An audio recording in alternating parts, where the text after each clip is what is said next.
Taku wahi tū, tata taku mata kiko hā, tēnā ku whita whita o te reo e hi.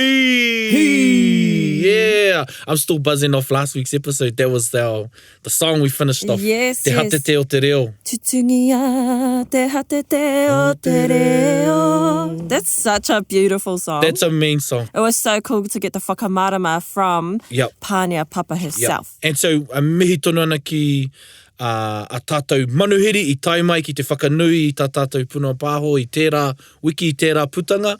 Pānia Papa, Guyon Espina, Kaone Espina, te manahau, Scotty Morrison.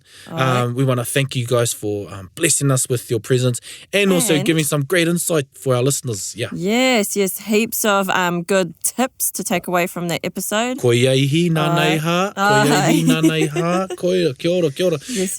Koutou hoki, ngai taringa e mihi tonu ana ki a koutou katoa. Mei kore ake ka whakarongo mai koutou ki a mātou ki ngā pahu a mātou ka kore tā tātou puna pāho e tai atu ki te kotahi rau o ngā putanga. Kotahi rau mā tahi i tēnei rā. Aye. So thank you all. Thank you always getting some great reception, getting some great feedback from our 100th post, from our 100th Heaps episode. of cool comments are coming in. It's really cool reading them. E mihi ana ki a koutou katoa. Now, you're probably noticing that we're doing things a little different today. We've got a special announcement before the show. Special announcement. So we recently ran a competition to win 1 in 5 Taringa packs. And I'm just going to read the names right now, just in case you haven't heard yet. So the winners of the comp were Shay Brown. Shay Brown, yay! Daniel Delore. Daniel Delore, yay! Ashley Maniapoto. Ashley Maniapoto. Yeah. Dale Pene. Dale Pene. And Shona Hetaraka. Shona Hetaraka. Must be he whanaunga nōku e Shona. Alright. And so anyway, just a big shout out to everybody that entered our competition. Aye. I know people say this all the time, but we actually did receive so many entries, which was real cool to see. And heaps of whanaunga side DMs and PMs. Yeah, Kazi. It's like, no, Kazi. No. Enter the comp. Enter the comp. So congrats again to those 5 winners. Keep a lookout because we might do another competition in the future. Never know. And we have plans for the future to have all of the merchandise available for purchase very soon. Very soon. Kia mau tonu mai, kia manawa nui mai, tātou katoa. We're getting all that stuff sorted. There's a lot of background stuff to do, but we want to get it out to the people. Yeah, we want to do it properly. Ka pai. And Etiwi, we've got one more pānui for you. Taringa has moved to another whare. So for all those ones that are listening or have just got used to using SoundCloud, we are now on Podbean. And we're also on Spotify. So all you avid Spotify listeners, we're out there on Spotify. Our links are getting put up on the Facebook page, as well as the Podbean, and as well as those who are on iPhone, there is the iPhone podcast app, and it's the purple one that comes with the iPhone. Go there, and Taringa is on there as well. Go to Podbean, Taringa is on there now. And then if you're an Android user, you'd probably find it easier to go straight to Spotify. Straight to Spotify. So you know what that means now, Etiwi. If you're already subscribed, you can follow Taringa on Spotify, download so you can listen to it offline, so you can listen to it in the car, you can listen to it in the wops, you can listen to it while you're hunting, you can listen to it when you have to go airplane mode, when you're on your overseas trips. We are reaching you. We are reaching you. Point. Yeah. Because I've been listening to it before on SoundCloud and dropped out of reception. Yeah. And then it's gone. Yeah. And if you back in the day or a week ago, you had to go to SoundCloud desktop, download them, and then so you can listen to them. But now, you just have to download the offline version on Spotify. So we're reaching you, people. We're reaching new taumata. And this also means we have to say e noho rā to SoundCloud. So from now on, all our apps will be put on in our new whare, Podbean. In our new whare, which is Podbean, and Podbean pushes it out to iTunes and Spotify. And several other, but those are the main ones. Don't worry if you're already subscribed to one of the other podcast apps, because you'll automatically be redirected to the new wahi. So, our sound man, our sound wave, Mokena, he's thought about everything that he's done to set up so there's no getting lost in traffic, so you can go straight to our content. Nō reira, mā koutou e nei mahi e ngai taringa, mā koutou e nei mahi. All right, that's enough pānui from us. Should we get into it? Let's get into it. 101.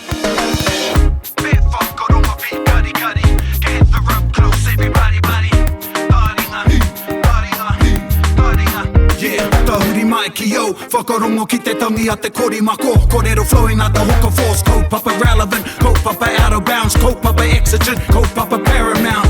Nā kona whakapiri mai ki te kaupapa tino whakahira hira. Whakarongo pi kari kari mai, hare hare mai. O Taringa hare hare mai. We gotta gather up close everybody, gather up close everybody. Kani kani move that body, kani kani move that body. Tērā te tai e pari atu nei ko te tai mihi tangata e hoa mā nau mai hoki mai anei ki te punua pāho o Taringa. From here at Te Ipuro, the bustling metropolis of Te Awamutu. There you go. Ahua pai taku whakataruna i taku reo irirangi. Ko hoki mai tētahi o aku hoa mauroa, tēnei rangatira, anei kia rangatira i mātou tokotoru nei i a koe. E hoa pakake nau mai hoki mai. Tēnā koutou i tā koutou whakāturanga e kōrero tēnei. Tēnā koutou. Kia ora. Kia ora. You know, Pakake's not he's an old hand at Taringa. He's been on a few of our podcasts now. The trips, eh? But he was under a different saddle blanket then. He was working for Te Wānanga o Te Aroa. And now he works for Te Tāhu o Te Mātauranga. Aye. And he's here to share with us some of his Mātauranga e pāna ki tana iwi, because we are at iwi o te Wiki. Kia ora. Kua hoki mai a Pakake ki te kōrero mo tōna rahi, mō Ngāti Raukawa, te au ki te Tonga. Ngāti Raukawa tō rangatira, me awa mamiringa te kakara ki whitireia, whakawhiti atu i te moana o Raukawa, ki whakatū Come to me, coming at you. Yeah.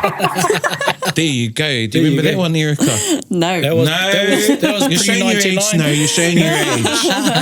It's still a goodie. It's still a goodie. Nō reira e hoa ka whiua te wā ki a koe, ana hei tīmatanga kōrero me whakamoheo mai anō e koe, ko wai koe, nō whea koe, and then, yeah, we'll just go with the wairua. Well, mōheo pai ana te paraone i aku kāanga ki te Tonga nei. Ngāti Raukawa te au ki te Tonga, te kutaha kaha. Ngāti huia, ngā hapu nei o Ngāti Raukawa nei, Ngāti huia, Ngāti Pane Raukawa, Ngāti Pane Wahoaha. Ngāti kikopiri e rā ngā hapu karanga o te hunga nei. E noho ana e karaputi ana i te moana o horo whenua waipuna haura nei. Ai, e kona taku taha kaha, engari e karangatanga anō hoki onku ki roto o Ngāti toa, tutu atu rā, ki te taha ki te whiwhaia kia Ngāti Whakaue, kia Ngāti Awa. Nui, koe tēnei, ai tika ana tā koutou, mahi anau ki te tāhuhu o te mātauranga i nai nei, me ngā wheako rereke, wheako hou, te noho ki tēnei taha o te taiapa. Ai, tika. Nā iahua tūmeke hoki e tehi o te whānau aku hoa tonu i te rongo ke konei au e mahi anga, engari e he wheako hou anō e nei, ke kite nāna. Tēnei iwi nei, he moni kore, me pērā pēr te kōrero, ahakoa hea te kaipapa, ki te whakaitia, he pun, he pūtea, he puna rauemi, rawa rānei, tō te kāinga nei, hei whakatutuki, o hei kaua hei whakatutuki ngā kaipapa nei, kona tetei pai. Kia ora. Tetei pai ngā e. Tēnā koe. E hoa, i whakamahi koe tētahi rerenga, I used an expression, I ki koe tō taha kaha. Ai, tū. What does that mean? How te taha kaha? That is, kona te kōrero a Uncle Iwi, kia mātou I tētahi wānanga. Ko tāna, you know, we have lots and lots of karangatanga. I just talked about my Ngāti Raukawa, Ngāti Whakaue, Ngāti Awa, and in addition to that, there's Ngāti Maru, Ngāti Tamatera, era taha katoa. But there will be a taha, kona tāna, where you have spent your time, where you have cried your tears, where you have sweated your sweat, and what have you, and that is your taha kaha. And so when I talk about my taha kaha, I'm talking about Ngāti Raukawa te au ki te Tonga nei, but that's not discounting the other taha. You still have other taha, but one of them will be your taha kaha. Tēnā koe. Kia ora. And before we launch into ngā kōrero mō tō taha kaha, can you share with us a kiwaha or saying from your iwi? Ko tētahi, e ne moe ana koe pāparau ki tēnei, ko te kōrero rā tō mate kui a kiripua mō te pango, mō tō pango, tērā kōrero ana. And the tāna, when she was young, she was of a fairly dark complexion, but she liked to practice her English. Oh, yeah. And to the extent where every time, ka kōrero, tana whaia, tana kuia ki aia, I roko tonu i te reo Māori, ka whakautua, wā rātou pātai ki te reo Pākehā. To the extent where they got quite exasperated with her and said to her, e kiri, mō tō pango. Oh, choice. That became sort of a celebrated kiwaha that we then all captured, grabbed, and it was really about, when we were talking about taha kaha before, Yeah. Being true to your identity, about not trying to be something that you aren't. And so that taha kaha being Ngāti Raukawa te Tonga, that mo te pango is something that reminds me of that. Be yourself. Kia ora. Cool. That's cool. So how else I could like we that rendering that you said, Erica, be yourself. be yourself? Someone So how can you whoever. use that in another context for our listeners? Momo te pango. Oh, well, that be yourself is a good one. It's also like if someone is talking about caving in on a treaty position or caving into the crowd about momo te pango or momo tō pango. You're giving up on who you are. Yeah. Oh, cool. Yeah. I really was chuffed when I used that at Panikiratanga and Timothy turned around to me and said, how te tika o tērā kore? I went, yes!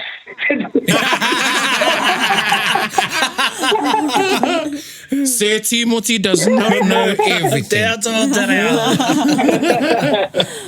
Oh, tēnā koe. I really like how you actually know where it comes from too. Like, you told us about the person that it actually derived from, which was cool. That's a cool, yeah. Well, of course, when she first said it, we didn't know what it meant either until she explained that where it's derived from. It really, it's about don't forget your Māori, don't forget, that you are who you are. And that's all that sort of thing. Tēnā koe. And I must say, due to not only Panikiretanga, but kura reo, because that's now one of the kiwaha that has become a mainstay in some of not only your teachings, but in the anyone that's teaching kiwaha.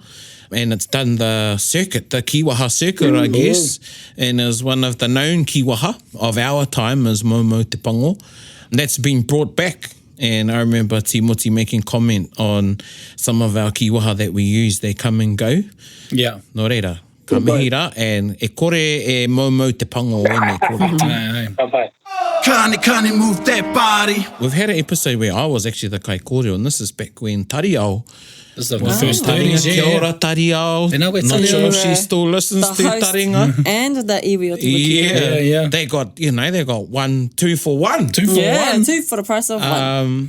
Engari, our listeners would have heard the episode on Raukawa ki Uta, or Raukawa Pia. Kei a koe te kōrero ana mō tēnā rahinga o tāua o Raukawa ki Tai, o Raukawa te au ki te Tonga, which is what you are mostly known as, well known to be. Well, ke tehi āngatanga me kōrero pei te tutai. He wā tōna, ko tātou parani, ko whakaaro anau mo te hitoria ko kōrero tia e koe, ko Ngāti Raukawa ki Ita, ko tātou katoa tērā i tōna wā.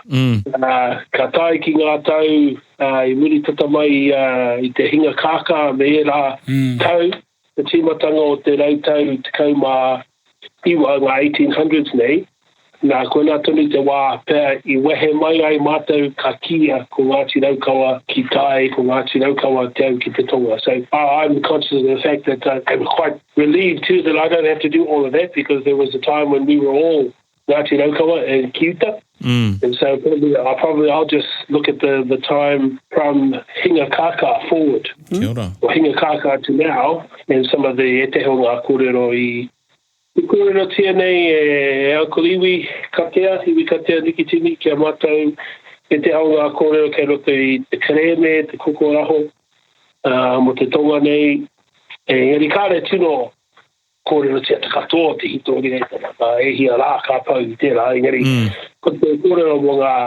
mahi, ngā pakanga, ngā hekinga mai ki konei, I tū ai a Ngāti Raukawa te au ki te tunga. Kona pē te whaenga mo tēnei wahanga. Kia ora. So, hinga kāka, e ai ki ngā hitoria, I te tau tahi mono piturau, iwa tekau matahi nānei. Tērā pakanga nui, taku whaka Māori ngā kōrero a Uncle Iwi kia mātou. I muri tērā, I takoto te te iho nui, te te kauhanga nui, there was a balance. Me, I wainga I ngā iwi pakanga o tainui, ngā Waikato Maniapoto Raukawa toa, I reira te te iho nui, te te kauhanga nui, an equilibrium, a balance that existed that was destroyed really with Hinakaka, and the balance tipped against Ngāti Raukawa, Ngāti Toa, and in favour of Waikato and Maniapoto and the other allies of Te Rawa Nganga at that time. And it seemed to me, in listening to that kōrero, that it was very much people started to think about the future of Ngāti Toa, the future of Ngāti Raukawa, and look to the south. And so you find in the next 20, 30 years, these sort of forays into the south to check the place out. And you had Ngāti Toa travelling with, really quite remarkably, with a big ope from Ngāpuhi. And I'm not sure of the how he and Taringa Haiata managed to befriend all of those Ngāpuhi chiefs, including Tūwhare and Patuone and Pō Mare and Hongi Hika and others, but they were somehow on friendly terms, and Ngāti Toa came on an expedition south here to have a look at the place and to get into some scraps and things. And that was around the Tahumano Warurau Tekau Maiwa, Rua Tekau Rane. Haere pēnei mai a Ngāti Toa I te taha o te ami o whenua nei. E re mōhera I tērā te te atu ami o whenua, e mea Ngāti Maniapoto na e te heo Waikato he ami o whenua anō tērā. E tēnei nā, ko te ami o whenua e mōhera mātou, ko te mea I heke tahi mai a Ngāpuhi me Ngāti Toa. Ki tēnei pito o te motu, pakanga haere ai, and while they were down here, it seems like Te Whatanui and his contemporaries went to Tonga, and that part there. And that was in part because Whatanui was, again, seemed to be a close comrade and friend of the Heo Tuakino, the Tuanua, and his battles with Te Ati Haunui a Pāpārangi, Ngāti Upokoiri, Ngāti Hinemanu, me Ngāti Kahunguni Whānui. And he participated, the Whatanui and others participated in those battles alongside Ngāti Tūwhare Toa. And those Ngāti Raukawa tupuna that I know of Te Whatanui, Me Pia Taratoa, Te Ahu Karamu, these were all descendants of Pare Wahawaha and Taringi Pūmamau. And then you had Te Horohau, who was Hapeki Tuarangi's son, Rārangi o Rehua and others. And they found themselves there in for at least part of that time, in the early 1820s, in the Hawke's Bay. And in a patch of land between Ahuriri and Te Roto Atara, or just near Te Aute. So that strip there. And tried to eke out an existence there. Ngāti Kahungunu mainly have been driven to Te Mahi, as I understand it, through all those battles. So, Pulato tērā, and ngeri te ahua nei ko te rangatira oru au e rā rangatira katoa ko te Whatanui tonu. It's described as being the right one, because Huia had nā Huia ko Kuraua Puta Tōmua, ko Kikopiri Tōmiri, and the Whatanui came from both of those sons of Huia, through Kuraua Puta, Pare Wahawaha Tiha with Whatanui, and then through Kikopiri, who had Pare Raukawa, who was his mother, Whatanui's mother. So he was seen to be the rangatira line of Ngāti Raukawa, certainly of Ngāti Huia, that branch of Ngāti Raukawa that Te Rawa. So they had their efforts in Hawke's Bay, and I didn't actually realise this, but the te wā ia tāua i te panikiratanga, you know, ko tērā awa tū tai kuri, that's where te whatanui had his pā. The tū tai kuri, and there we were going there doing our karake and all the rest of it, but I wondered why he pai au ki tērā awa.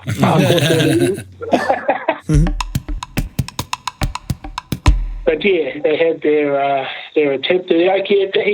I tata pē ki te rima tau, tātou ngana ana ki te noho atu ki reira.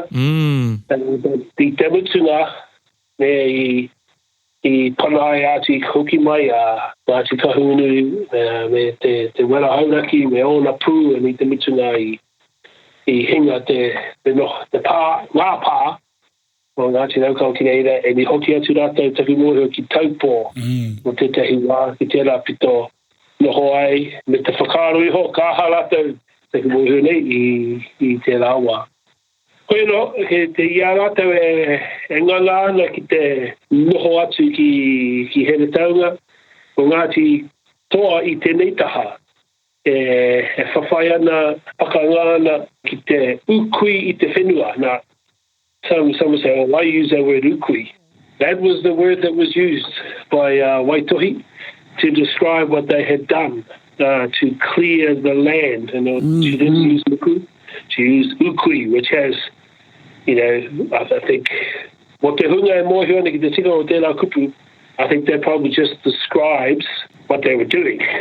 Cleared it out, eh? You know, and so they just cleared, you know, well, te tahi mana warurau rua te kaumārua. Kona te tau I heke mai a Ngāti toa, tēnei pito, and ai ki ngā katauranga, there was 2,500 Ngāti toa. Wow. Came down from Kawhia, got to this area, and it wasn't very long before they were embroiled in a number of battles here with the locals, including Tangitane, Muaupoko, Ngāti Apa, Ngāti Ira, Ngāti Tara, Ngai Tara, me te hea tō ngā iwi konei, and there was very much a sort of a scorched earth policy going on ngā mahi nea Ngāti toa ki konei, culminating in the pakanga ki Waiorua, the north end of Kapiti, where I think in the final push, the incumbent iwi tried to finish off Ngāti toa, but in the end, they were the ones who were defeated, and I mau te mana o Ngāti toa ki tēnei pito. And that was in 1824 that big battle took place. And it was at that time too, the Ngāti Raukawa, and I'm not sure where they were. The Ahua, they had already been pushed out of the Tonga, but anyway, they may have gone all the way back to Maunga. I don't think so, but some anyway of Ngāti Raukawa heard that Ngāti Toa had actually been defeated at Waiorua. And so they sent down a number of an expedition came down. Go see what's up. Yeah. The Heke Karere was called, and that was under Te Hukaramu and Ngārangi o Rehua and Te Horohau, and they came down and found Ngāti Toa alive and well. And it was there that after they had been here for a little bit, just checking that everything was all good and about to go home, Te Rauparaha issued his invitation to Ngāti Raukawa to come down and settle on the land. And for whatever reason, and I think it's captured in another story just about Ngāti Raukawa trying to get Ngāti Raukawa's support for his escapades in the south here, whilst everyone was still at Maunga Tautari, and Ngāti Raukawa seemed to come to the view that Te Rauparaha wasn't senior enough to be issuing those kind of invitations. I'll just put it that way. True. There were some fairly harsh words used, but I'll put it that way. But when Waitohi, when his sister said, "Hara mai rā koutou, o ko tāna kia tākoe moho nei, ko tāna kia te ahukaramu e hoki ki Maunga Tautari, mā wai o koutou e mau mai aku were were, hei noho mai I runga I te whenua ko oti ai te ukui." So who's going to bring my barnacles down? Barnacles? And, barnacles, ngā were. Some would say it's another part of the body, human body, the were, but female human body. But anyway, barnacles is probably suits better because the answer from Te Ahu Karamu was Māku mā te tuaranui o Pakake. So Te Ahu Karamu is the senior line from Pakake Taiari, who had Taringa Pūmamao, who married Pare Wahawaha. Their eldest was Pakake, Te Tuarua, and then you had Te Tahu, then you had Te Ahu Karamu. So Te Ahu Karamu say Māku mā te tuaranui o Pakake was both a whakapapa statement, being of that senior Ngāti Huia line, and also a statement about his tupuna being called Pakake, his grandfather, his great-great-grandfather as well. So that was the imagery. Kia ora. Kona te kōrero a Te Ahu Karamu, he'll bring the people down, and it seems as though there was some reluctance to come, and Paraone's tupuna were amongst those who weren't keen on leaving their homeland, Raukawa ki whare puhunga. Te Ahu Karamu's crowd seemed reluctant, so he burnt all their houses down. And so As you would. As you would. Whānau no one to move on, let's burn their houses. Now that's a fire.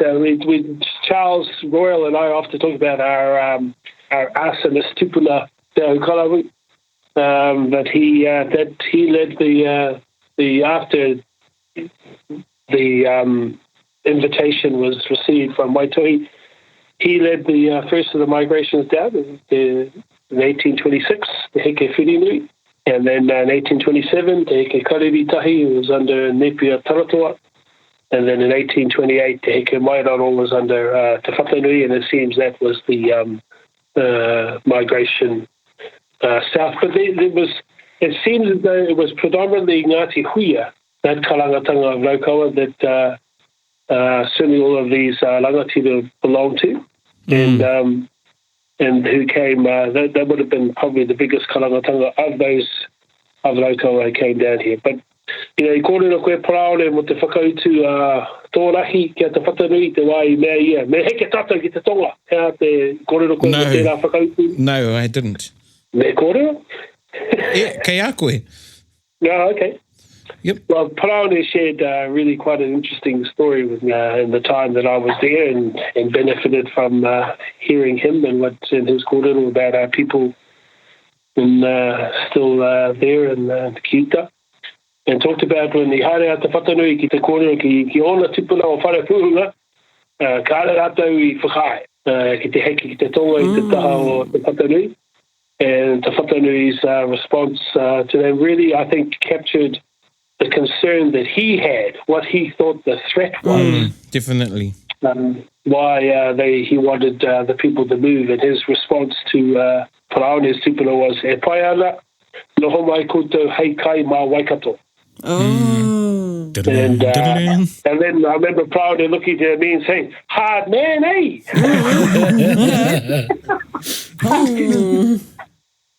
But yeah, I think that was clearly the threat that he perceived was, after the people of Ngāti Raukawa and Ngāti Toa were pretty close allies, and with Ngāti Toa no longer on the scene, having migrated to the south, and that left Ngāti Raukawa on its own, potentially against really the rest of Tainui, that I think he saw the writing on the wall, the Whatanui, and thought retreat might be the appropriate course of action or move to another part of the country. So the kōrero is that they came down, the Pū or Takurua, and all these migrations took place in the winter. Ooh. And winter is coming. As we started this discussion, we were talking about how cold it is now. Well, it was right in the middle of winter. And the reason for that is, and talk about kei kitea te matua. In the winter, you're not going to have lots of people traversing the tracks. Yeah. Okay. They're going to be back in their cars, staying by their fires and all the rest of it. With a few people to run into. Yep, less people on the highway. That's it. They migrated down through that period and through the winter, following the Rangitike River down as it tōna mātāpuna kei ngā kaimanawa. I'm just cold thinking The about it. kaimanawa ranges.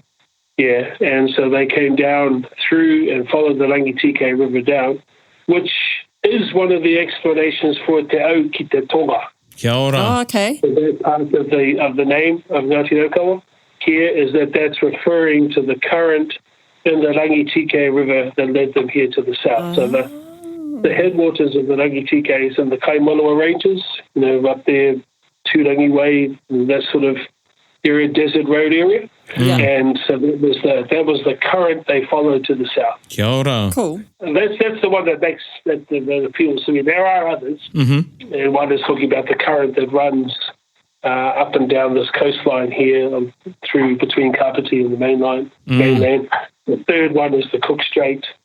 I would have thought that those would be called te au o te Tonga, not te au ki te Tonga. Tika.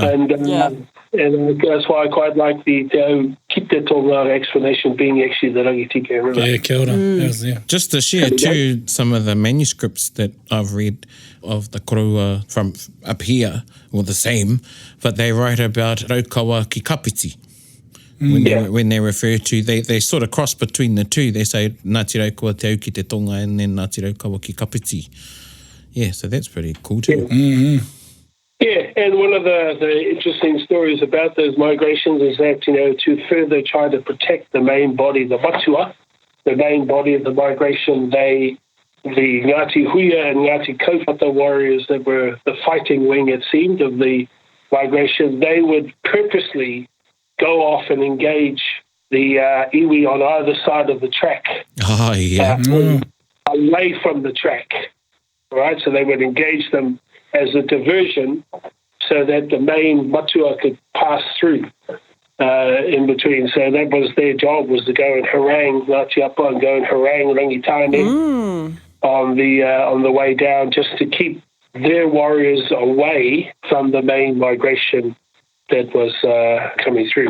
Kia ora. Kuna tūni te aho te haere mai ki konei, and ka tae atu, and ai ki e te o ngā kōrero konei, I heke mai a mukukai nei tani whanei.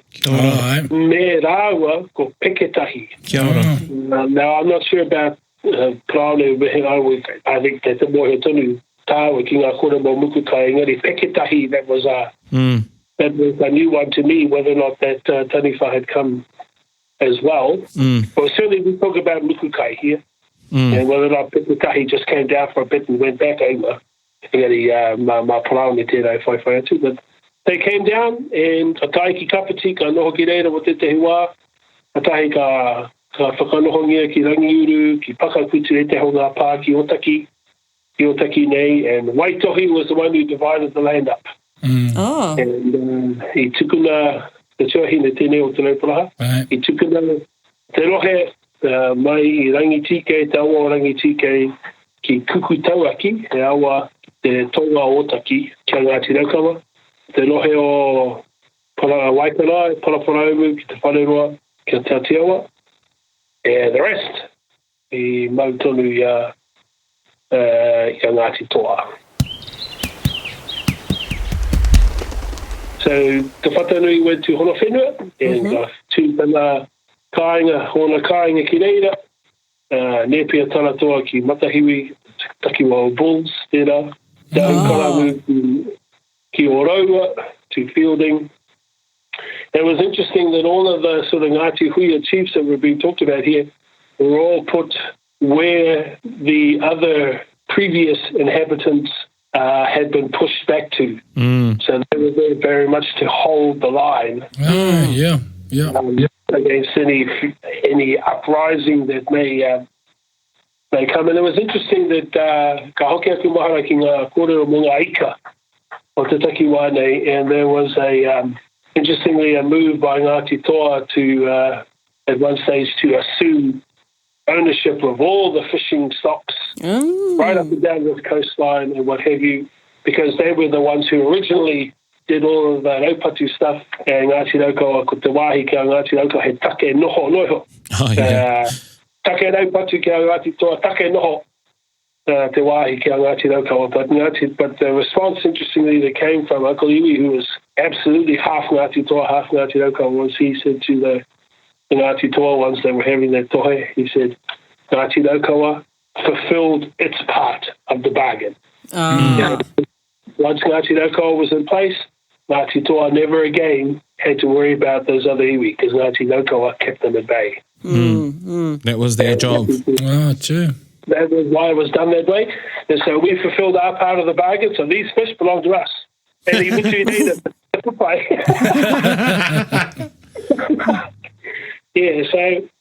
all of that sort of but that's how we, as I understand it, how we got to this part of the country. There's some examples of where Te Heuheu and even Te Whenowhenau came down this way and suggested to Te Whatanui he needed to go back to Maunga Tautari because his lands were being taken over by other iwi, but he was resolute in saying this is our home now, and a waiata that we sing a lot down here is Rongo Kōrero, and it's Te Whatanui's response to Te Heuheu and others. But we're not going back. We're not going to go back there and be judged by the owls. Kei whakawaia e te ruru. He rari tōku ki te nohanga pahi, so he didn't want to go back there now. He was the manuhiri. And to me, that's really the statement, in my view. I whakau te noho Ngāti Raukawa ki te Tonga nei. And this is where we are still today. Kia ora. Cool. And where is that today? So for our listeners, in case they haven't travelled anywhere that way. And in case they think that Ngāti Raukawa is just an Otaki. Yeah. Yeah. Thank you for that.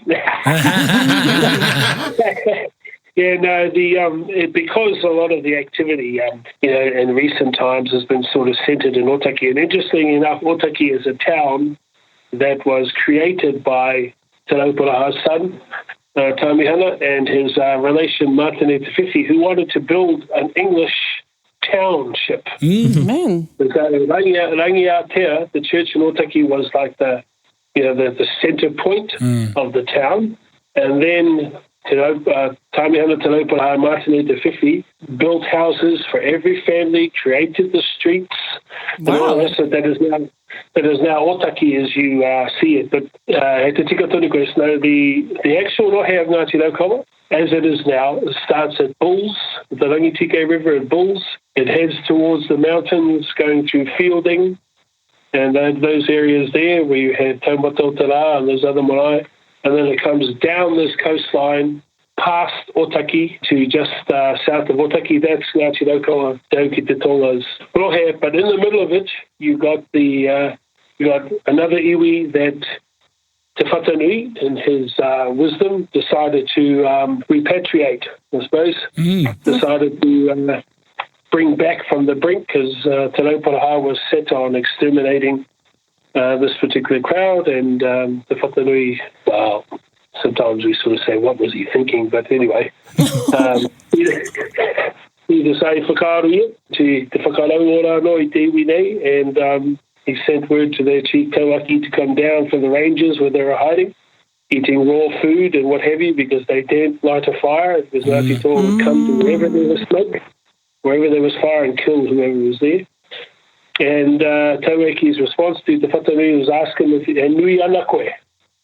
E nui ana koe ki te tiaki, te manaki rā, ia mātou and whakau to Te Whatanui. Whakarawa maira, e harau I te rāta māmore, he rāta kouru nui ahau. Ko te ua o te rangi, e kore e pata ki te whenua, ko te ringa o te tangata, e kore e pā ki a koe. And so he said that he was not a branchless rāta tree, but one with a large canopy, and that the rain from heaven will not hit the ground. Some people talk about will not hit them, but the rain from heaven will not touch the ground, and the hand of any person will not touch you. Ke mai rātou, pai mau o Tararua, and Te Whatanui was described as the whitu māla mō te ata, ka whakatupuria te tangata ki te ora, e rā tūma mō kōrero. And when Te Rauparaha got word of that, and he came up and he challenged Te Whatanui about that. And I think Te Whatanui's response, one of the things that I do try to do is I sort of contemplate some of these statements that are made and what's behind them. And I think that Te Whatanui's decision to bring Raupoko out of the ranges was as much about establishing his mana as being quite separate to Te Rauparaha's. He was not living there under Te Rauparaha. And this was one way to establish that, was basically to go against the campaign that was happening at the time. And Te Rauparaha came through to the Horo Whenua, I understand, and he challenged Te Whatanui about that. And Te Whatanui was responsible as kārewa whakai, kia riro atu te mea, kei te kuringa, no te mea he ringa tapu tēnei. Kia ora. And that's a whakapapa. That's as much whakapapa as anything. It's statement that Te Whatanui and Te Rauparaha's relationship, Ngāti Raukawa relationship, absolutely sees Te Whatanui as the senior to Te Rauparaha. So that's he ringa tapu tēnei is a statement about that. So he was pulling rank in terms of whakapapa, is that what you mean by that? Yeah. Yeah. And they were all reminding Te Rauparaha that, you know, whilst Te Rauparaha, karanga pāpā Te Rauparaha kia Te Whatanui, but from a junior line, and Te Whatanui's lines were senior to Te Rauparaha, so that's that he ringa tapu tēnei. This is my authority, my tapu hand.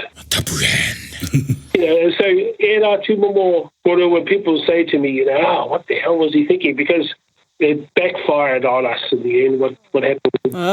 After Te Whatanui passed on, Muepoko rose up again and jumped on the side of the crown, became kupapa, and basically through a series of court proceedings and what have you, all of the judgments were found to be in their favour. And Maumau te pango. Yeah. Counterpoint better. And our people, Ngāti Raukawa, particularly in the Horo Whenua, basically became landless pretty much overnight. And but kei te whakanga tunutia tērā, and it's all part of the claims that are going on now. But yeah, you know, that our people came together here and decided to do a few things together. One was to go and get a sickly minister from up in the Bay of Islands there, and his name was Hatfield, and brought him down, and Rauparaha built Rangiatea in 1850. And then we ended up with our race course, the only Māori race course in the... Yeah, that's true. That is. Yeah. In the country, the Māori Racing Club. And so all of this was done together. The Raukawa Marae was established in 1936, and that was seen to be like the parliament of the three iwi, because all of the trustees on that marae came from Ngāti Raukawa, Ngāti Toa and Te Aotearoa. Whakatupuranga rua malo, the wānanga. So ka nui pēr tēnā, eh? Ka nui tēnā, e nui ngā kōrero ko taka mai nei i a koe nei, Pakake. Mihi kawana ki a koe, mō i whakarangatire i a tātou i ngā kōrero ko toha mai ki a tātou katoa. Nō mihi tonu ki a koe, ko te rā ki a koutou Raukawa te au ki te Tonga, nō mihi ana ki a koutou. Tēnā koe, Pakake, ka tuku te wā ki a koe. Tēnā koe ala. E kaupapa a tāhua tēnei, Taringa, te nui o ngā mahi. Me taku rongo ki te hunga whai nei te reo Māori ki tēnei pito, ka kōrero tia Taringa, ka kia nei te o ngā rawa o ngā rauemi a tāhua rau atu. Hei whakarongo mā te tangata, ne ki ko tā rata ka whakarongo rata ki te reo, ki ngā kōrero tuku iho, ka mea te nā kōrongo hoki mātou i a koe. Nā se kōrero pau nei, te kāna. Ka reira atu āhuatanga.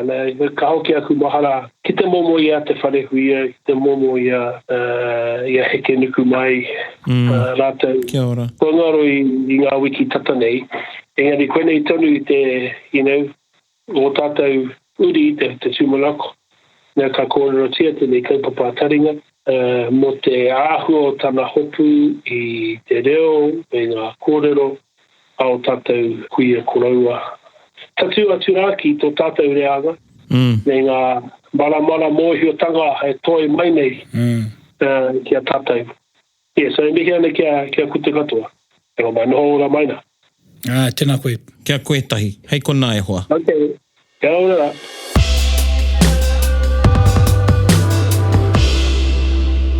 2,500 people in the middle of winter, Yep. trekking through the terrain to find a livelihood for themselves. Yep. Imagine that. Imagine that. That's and I know our tupuna done, it was a great deed to sail across the ocean, and it was perilous, and according to a lot of waka traditions, the kōrero tukio, they came in the summer. They came in the summer, yes. That's the year. Because the pohutukawa were That's blooming. right. Yep. And I mean, I don't want to go outside at this time of the year. I want to stay by, I want to be a kuniahi. Aye, me Be kuniahi. with the heat pump. So yeah, to imagine them, women, children. Yeah, and what they did to... They didn't have their red bands on. No. Aye, the boonies. We were just looking up insulated gumboots. Yeah, exactly. They didn't have anything like that back in those days. So, kōrero nui tērā, and he nui tērā kōrero. Yeah. And, with all of our iwi o te wiki, I think all of our guests have done a very good job of providing enough where we can appreciate through looking through the window of the whare kōrero of that iwi, where we can get some of the kōrero. And, And maintaining the mana and hunting the mana of the iwi. So, kamihira ki nā kōrero, I mean, I was thinking, oh man, we have to have an episode on te wānanga o Raukawa and whakatupuranga rua manu. Well, we could have gone on again. That would have been just another... We can go on and on. And on. Hoi anō, e kore e tōia nā kōrero, because we're going to get into te waiata o te wiki, and te waiata o te wiki is... Ko Ngāti Raukawa mātou. Ne, no Ngāti Raukawa koe. I just wanted to say that so I could say He that. hononga. Hoi anō, whakarongo mai. Awhina tia mai mātou, ko Ngāti Raukawa mātou, e haere nei te motu, ki te hapainga mahi nei. Awhina tia mai mātou, e haere ana mātou, e karanga nei te iwi.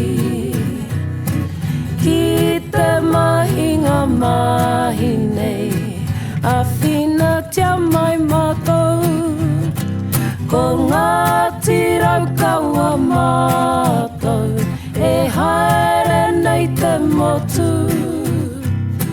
ki te hapainga mahi nei, awhina tia mai mātou, e haere ana mātou, e karanga nei te iwi, ki te mahinga mahi nei, awhina tia mai mātou, awhina tia mai mātou.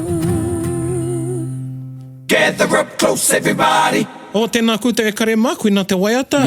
It's another oldie werekore ko Ngāti Raukawa mātou, one of the Kingi Tahiwi classics, who was one of the composers, famous composers of his time, in the ilk of the likes of Henare Waitoa from Ngāti Porou and Tuini and Apirana.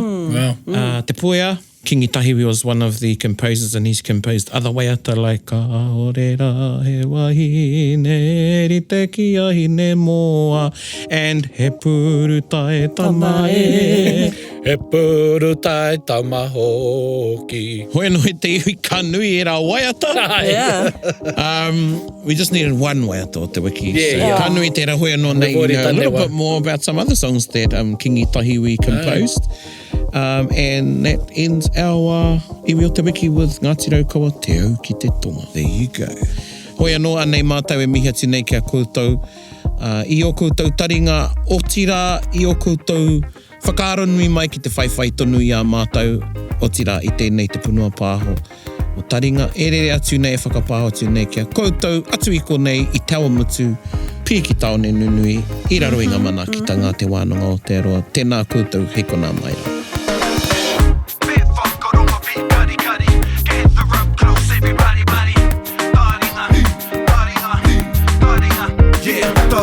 Yo, whakarongo ki te tangi a te korimako, kōrero flowing out the hookah force, kaupapa relevant, kaupapa out of bounds, kaupapa exigent, kaupapa paramount. Nā kona whakapiri mai ki te kaupapa tino whakahira hira, whakarongo pi kari mai, hare mai, o Taringa hare mai. We gotta gather up close everybody, gather up close everybody. Kani move that body. Taringa, he mea tuku nā te wānanga o Aotearoa. To listen to more episodes, search for us on your podcast app and subscribe. Taringa, whakarongo mai.